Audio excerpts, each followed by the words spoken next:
In this quick guide, I'll walk you through some easy fixes that actually work.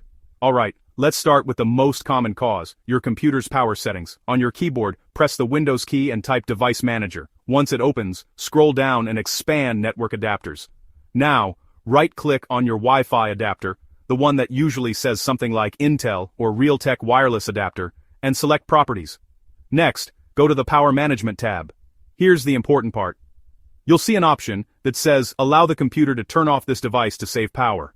Uncheck that box and hit OK.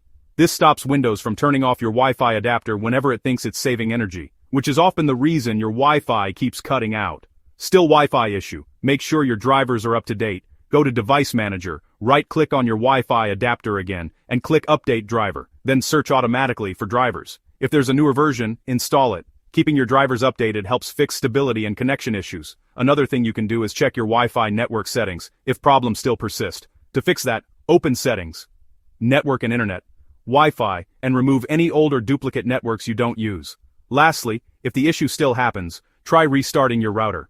Unplug it from power for about 30 seconds and plug it back in. This clears temporary bugs and refreshes your connection.